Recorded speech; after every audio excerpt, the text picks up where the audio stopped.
We are joined by someone who understands this region and these issues firsthand. Asha Castleberry-Hernandez is a national security and foreign affairs expert with more than a decade of experience working on Middle East policy in both the public and private sectors. She most recently served as a senior advisor to the Bureau of Near Eastern Affairs at the U.S. State Department during the Biden Harris administration. She served in Kuwait, Iraq, and Jordan, worked at the U.S. mission to the United Nations, and currently holds the rank of major in the U.S. Army Reserves. In addition to her security work, she is a professor of Middle East Studies at St. Joseph's University and is a frequent commentator and contributor in major media outlets like CNN, The Washington Post. Asha, thank you so much for joining us today to try to better understand what's happening in Iran and what it really means to the U.S. and the world. Yes, thank you so much, Glenda, and Higher Heights for America. I'm so happy to join you again to discuss this. I mean, it's unfortunate what's happening, but I'm definitely pleased to be here to help explain the current developments involving Iran. And I just want to put my disclaimer out here. My perspective represents myself, not the United States government. Yes. Mhm. And we all have opinions in this moment. And oftentimes with day to day life, we catch the headlines, we catch the breaking news. Over the last couple of weeks, we've obviously have had programming that has been preempted by the Pentagon, by the White House, talking about what is unfolding in the Middle East. Can you share a little bit about exactly what is happening now in the conflict involving Iran and the United States? Breaking it down, kind of like we are having brunch, and giving us kind of the top lines of what we should be paying attention to. What are the key developments we should be understanding? Yes, thank you so much. So, what we should pay attention to, but unfortunately, it's fledging in terms of figuring this out, are what is the United States' strategic goals involving Iran? And the messaging right now is kind of all over the place. But one obvious message from the White House is that they want to completely destroy Iran's war making machine because they perceive it as an imminent threat. Now, in Congress, there's a debate between whether Iran is considered an imminent threat or a war of choice. But the White House is saying it's an imminent threat, and there's many reasons. One is that the potentials of their nuclear program growing. They didn't necessarily dismantle it completely the last time they were engaging with Iran through defense, and then also the malign activities that have been happening for quite some time. And then we also saw play out just recently the failure of diplomacy, where the United States and Iran were negotiating over several things, mainly the nuclear facilities and the malign activities that have been happening around the world. And last but not least, what's a factor is the role of Israel as far as the United States being committed to Israeli security. So, in terms of the operational outcomes, again, the most obvious one is to destroy Iran's war making machine, which is, ensuring that they destroy their missiles, their munitions, their air defense systems, and their naval capabilities, like their advanced submarines and warships, which are pretty much located in the Strait of Hormuz. Now, unfortunately, Iran's interest is to ensure that the United States stays engaged in this in a very long time because of the amount of human and economic costs that occur each day. So we've lost 8 soldiers, unfortunately, as a result of that, and 140 have been injured. And then with oil pricing happening, that keeps going up, and the longer there's restrictions on the Strait of Hormuz, the worse it is for the United States, the oil companies, consumers, and so Iran is trying to bet on that. Another issue too that we're going to see that's going to make this more complex is that the longer we're involved in this conflict, the more our domestic security becomes vulnerable to security threats like sleeper cells. And we have seen this before in the past when we were engaged with counterterrorism. We saw multiple attacks, indirect attacks in the United States from sympathizers, and like what played out in San Bernardino, what was happened towards the LGBTQIA club in Orlando, the Army Recruiting Center in Tennessee, also small attacks in New York, and right before I spoke to you, there's something going on at Senegal where they've been attacked. So it fuels extremism on our own soil, and then also it inflames cybersecurity attacks orchestrated by Iran. Yeah, I think we're all a little on edge about, like you said, the global nature of where we are in regards to this conflict, the President's War, whatever the frame we're using.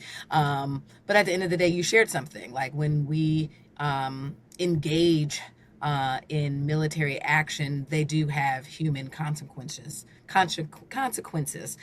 You talked about the wounded and those whose lives, the lives that we've lost at this moment. But when we have escalations of this type, we also have to be concerned about the humanitarian concerns in that particular region. What should our viewers understand about the impact of the civilians in the region's stability? Oh, yes. Thank you for the question.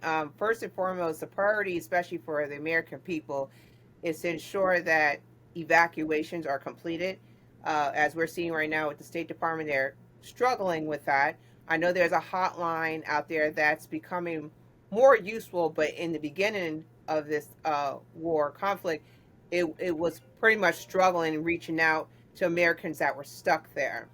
And then we also have, because there's a tit for tat between Iran, United States, and Israel, there's a lot of collateral damaging that's happening to innocent civilians. So that's a big deal too. We just saw yesterday, 100, almost 151 young students in in Iran were killed from an airstrike.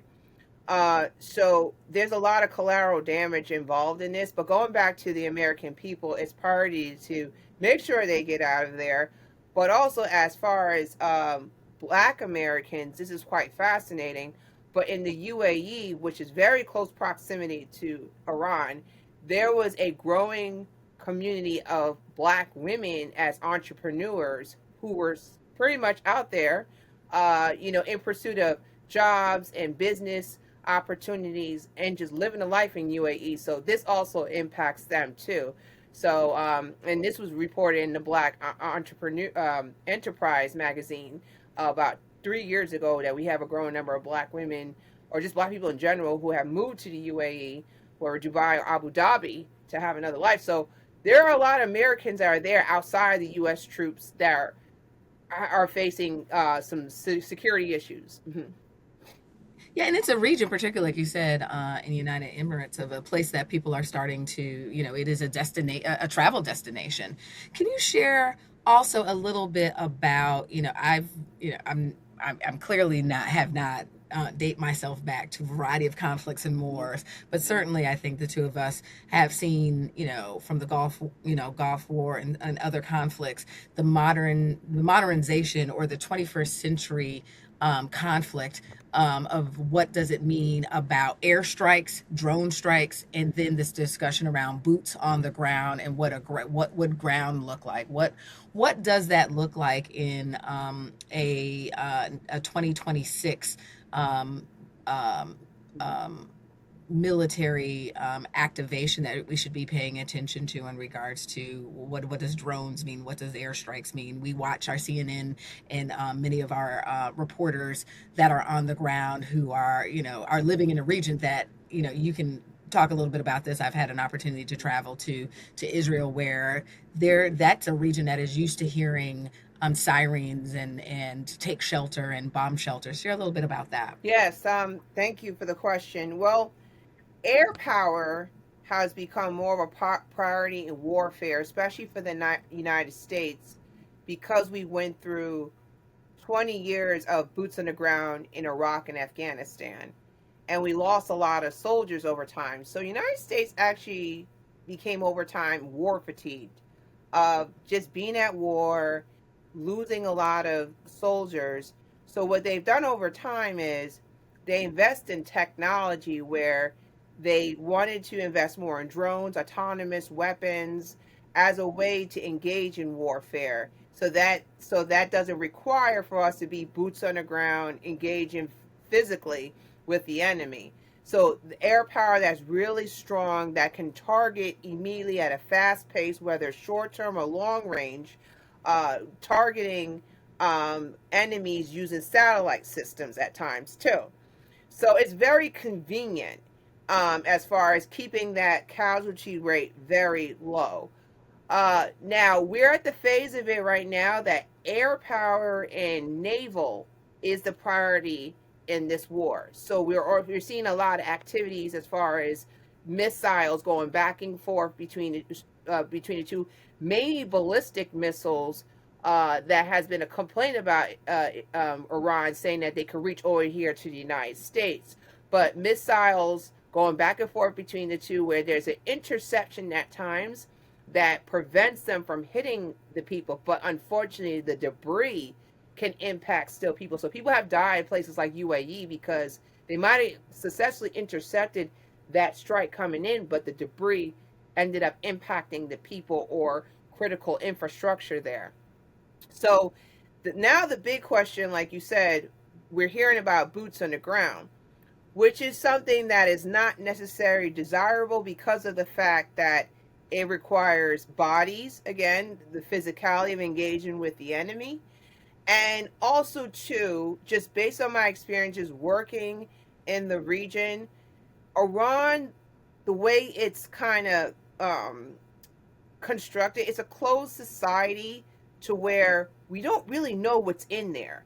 We have the intelligence community to tell us, but there's limitations as far as what exactly is in there. So, for instance, what came out yesterday is that United States accidentally hit a school, and one reason is because their intelligence was out of date, and that might be because we, again, it's unknown because it's always been a closed society to us. So so to send in boots in the ground, it would be extremely difficult because that terrain is again unknown to us, and that gives the enemy more advantage when it comes to putting up defensive capabilities. Like just yesterday, President Trump talked about landmines being set up.